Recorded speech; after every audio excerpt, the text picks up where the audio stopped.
एक छोटे कस्बे में समीर नाम का एक लड़का रहता था। बचपन में ही पिता की मृत्यु हो जाने के कारण परिवार की आर्थिक स्थिति बड़ी दयनीय थी। समीर की माँ कुछ पढ़ी लिखी ज़रूर थी, लेकिन उतनी पढ़ाई से नौकरी कहाँ मिलने वाली थी। सो घर घर बर्तन मांज कर और सिलाई बुनाई का काम करके किसी तरह अपने बच्चे को पढ़ा लिखा रही थी। समीर स्वभाव से थोड़ा शर्मीला था और अक्सर चुपचाप बैठा रहता था। एक दिन जब वो स्कूल से लौटा तो उसके हाथ में एक लिफाफा था। उसने माँ को लिफाफा पकड़ाते हुए कहा, माँ, मास्टर साहब ने तुम्हारे लिए ये चिट्ठी भेजी है, ज़रा देखो तो इसमें क्या लिखा है।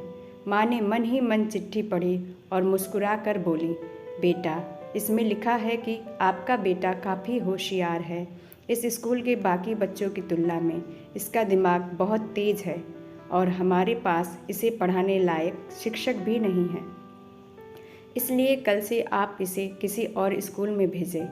यह बात सुनकर समीर को स्कूल न जाने सकने का दुख तो हुआ, पर साथ ही उसका मन आत्मविश्वास से भर गया कि वो कुछ खास है और उसकी बुद्धि तीव्र है। माँ ने उसका दाखिला एक अन्य स्कूल में करा दिया। समय बीतने लगा। समीर ने खूब मेहनत से पढ़ाई की। आगे चलकर उसने सिविल सर्विसेज परीक्षा भी पास की और आईएएस ऑफिसर बन गया। समीर की माँ अब बूढ़ी हो चुकी थी और कई दिनों से बीमार भी चल रही थी और एक दिन अचानक उनकी मृत्यु हो गई। समीर के लिए ये बहुत बड़ा आघात था। वह बिलख बिलख कर रो पड़ा। उसे समझ नहीं आ रहा था कि अब अपनी माँ के बिना वो कैसे जिएगा। रोते रोते ही उसने माँ की पुरानी अलमारी खोली और हाथ में उनकी माला, चश्मा और अन्य वस्तुएं लेकर चूमने लगा। उस अलमारी में समीर के पुराने खिलौने और बचपन के कपड़े तक संभाल कर रखे हुए थे। समीर एक एक कर सारी चीज़ें निकालने लगा और तभी उसकी नज़र एक पुरानी चिट्ठी पर पड़ी। दरअसल ये वही चिट्ठी थी जो मास्टर साहब ने उसे 18 साल पहले दी थी। नम आँखों से समीर उसे पढ़ने लगा।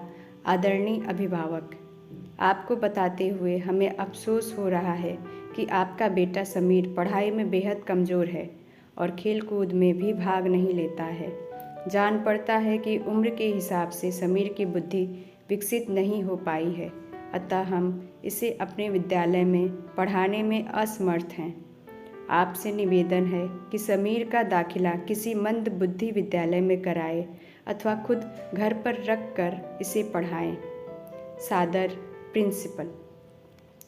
समीर जानता था कि भले अब उसकी माँ इस दुनिया में नहीं रही, पर वो जहाँ भी रहें उनकी ममता, उनका आशीर्वाद सदा उस पर बना रहेगा। दोस्तों, अगर आपको हमारी आज की ये कहानी पसंद आई हो तो हमारे चैनल को लाइक करें, शेयर करें और सब्सक्राइब करें। धन्यवाद।